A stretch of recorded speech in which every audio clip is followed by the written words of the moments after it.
नमस्कार दोस्तों, फिर से स्वागत है आपका हमारे इस वीडियो में। आज अपन उसी नरेश मीणा की बात करने जा रहे हैं जो नरेश मीणा आज लगभग 120 दिन से जेल में बंद है। आखिरकार किस मामले में नरेश मीणा जेल में गए थे ये आप लोगों को पता है कि जिस प्रकार सोशल मीडिया पर माहौल बना था वो आपने देखा और सुना ज़रूर होगा कि राजस्थान में जब उपचुनाव हुए थे तो नरेश मीणा ने भी अपना निर्दलीय नामांकन दाखिल किया था। उसके अंदर नरेश मीणा ने जब चुनाव लड़ा तो वो समरावता गांव में जो घटना हुई थी, इसके चलते ही जब नरेश मीणा ने एसडीएम अमित चौधरी को थप्पड़ जटा, उस केस के अंदर नरेश मीणा को जेल हुई थी। हालांकि बात करते हैं नरेश मीणा के पुराने इतिहास के बारे में तो बताया जाता है कि नरेश मीणा पर पुराने कई ऐसे केस लगे हैं जिनका मामला अब खुलासा हुआ है। आखिरकार अगर नरेश मीणा पर यह एक थप्पड़ वाला मामला होता तो क्या पता अब तक नरेश मीणा को जमानत मिल सकती थी। लेकिन नरेश मीणा के ऊपर जब ये मामला हुआ तो उसके बाद में जो पुराने वाले मामले थे उनको भी देखा गया और उनको खंगालने के बाद नरेश मीणा पर ये इतनी बड़ी कानूनी कार्रवाई हो रही है जिसमें नरेश मीणा लगभग 120 दिन से जेल में है। अब कब तक नरेश मीणा जेल से छूट जाएंगे ये हम नहीं कह सकते, क्योंकि नरेश मीणा के साथ वही हो रहा है जो सनी देओल का एक डायलॉग था कि तारीखों पे तारीखें बढ़ाई जा रही है। उसी प्रकार जिस प्रकार सनी देओल का वह एक डायलॉग था वह आज नरेश मीणा पर फिट बैठता हुआ नजर आ रहा है।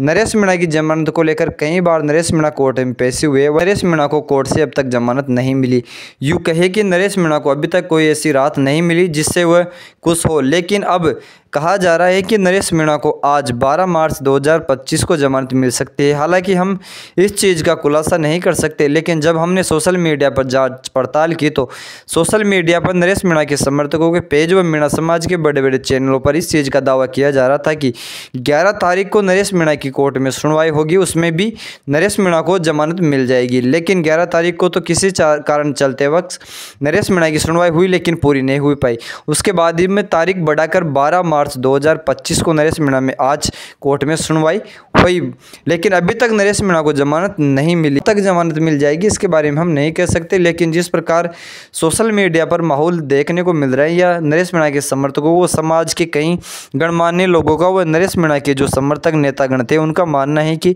नरेश मीणा होली से पहले जेल से छूटेंगे, क्योंकि सोशल मीडिया पर भी इसी चीज़ का दावा किया जा रहा था कि नरेश मीणा होली अपने साथियों के साथ खेलेंगे, वो नरेश मीणा होली से पहली बार छूटेंगे। उसी बीच में एक सोशल मीडिया पर पोस्ट वायरल होती है जिसमें दावा किया जाता है कि नरेश मीणा अगर जेल से होली से पहले छूट जाते हैं तो होली इस बार नरेश मीणा अपने समर्थकों के साथ गांव की होली नहीं खेलेंगे। नरेश मीणा खुद खाटू श्याम सिक्कर जाकर वहां खाटू श्याम जी के मेले के अंदर यह कहे कि खाटू श्याम के दर्शन करके वहां पे होली करेंगे, जिसके साथ बताया जा रहा है कि लाखों युवा वहां पहुंचेंगे वह खाटू श्याम बाबा के वहाँ दर्शन करके होली खेलेंगे। क्योंकि नरेश मीणा के चुनाव से पहले भी एक दावा किया था कि अगर मैं चुनाव जीतता हूँ तो मैं खाटू श्याम बाबा के पैदल डंडो अर्ज लगाऊंगा, वो पैदल खाटू श्याम बाबा के दर्शन करूंगा। लेकिन ये नहीं हुआ। जो नरेश मीणा की सोच थी वो सोच ही रह गई और अब नरेश मीणा के साथ यूँ कहे कि दुर्व्यवहार हुआ था, उसके चलते नरेश मीणा आज कोर्ट कचहरियों में धक्के खा रहा है। वो नरेश मीणा अभी तक 120 दिन से ऊपर हो गए हैं, टोंक जेल के अंदर बंद है। लेकिन अब मीणा समाज के साथ साथ सरू समाज के उन लोगों को भी आज से जो नरेश मीणा का समर्थन करते हैं, वो नरेश मीणा का फुल सपोर्ट करते हैं, वो नरेश मीणा को सही ठहराते हैं। अपन बात करते हैं हनुमान बेनीवाल की, तो आपने सोशल मीडिया पर देखा होगा कि हनुमान बेनीवाल एक जाट समाज से आते हैं, लेकिन जाट समाज के इतने बड़े दमदार नेता माने जाने के बाद भी उसी समाज के एसडीएम अमित चौधरी का साथ न देते हुए मीणा समाज से आने वाले नरेश मीणा का हनुमान बेनीवाल ने साथ दिया। वो उसके साथ साथ मीणा समाज के लोगों के साथ साथ हनुमान बेनीवाल का जब ये बयान सामने आया तो जाट समाज के कई युवा भी सोशल मीडिया पर अपनी क्रिया प्रतिक्रिया नरेश मीणा के पक्ष या विपक्ष में रखने लगे थे। लेकिन हनुमान बेनीवाल ने फिर एक वीडियो वायरल किया, उसके अंदर हनुमान बेनीवाल ने साफ तौर पर कहा था कि जो एसडीएम अमित चौधरी वो मेरी समाज से आता है, मैं मानता हूं, लेकिन जब एसडीएम अमित चौधरी गलत है तो मैं गलत का साथ नहीं दूंगा, चाहे वो किसी भी समाज से हो। नरेश मीणा मेरी समाज से नहीं आते, हालांकि मैं नरेश मीणा का साथ देने को लिए तैयार हूं। क्योंकि नरेश मीणा जब चुनाव लड़े थे उससे पहले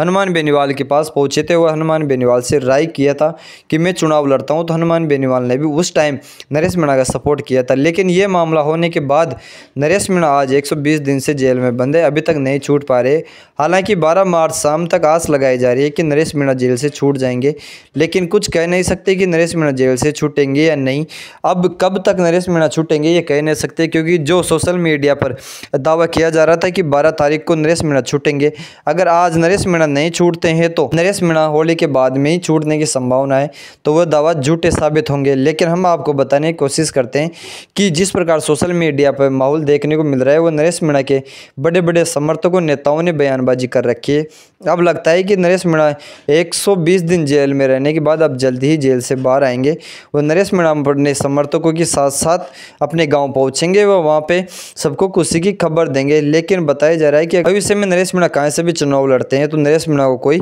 हराने वाला पैदा नहीं हुआ, क्योंकि नरेश मीणा को जितने लोग पहले नहीं जानते थे उनसे भी कई ज़्यादा लोग इस थप्पड़ कांड होने के बाद जानने लगे हैं। हालांकि नरेश मीणा का यह भी मानना है कि क्या नरेश मीणा कांग्रेस में जाएंगे, बीजेपी में, या फिर हनुमान बेनीवाल के साथ गठबंधन करेंगे, उस चीज़ का हम खुलासा नहीं कर सकते। लेकिन हमने सोशल मीडिया पर जब इसकी राय ली तो हमें ज़्यादातर इस पक्ष में है कि नरेश मीणा को कांग्रेस ही ज्वाइन करनी चाहिए, क्योंकि नरेश मीणा का जो भविष्य है वो कांग्रेस में ही बन सकता है।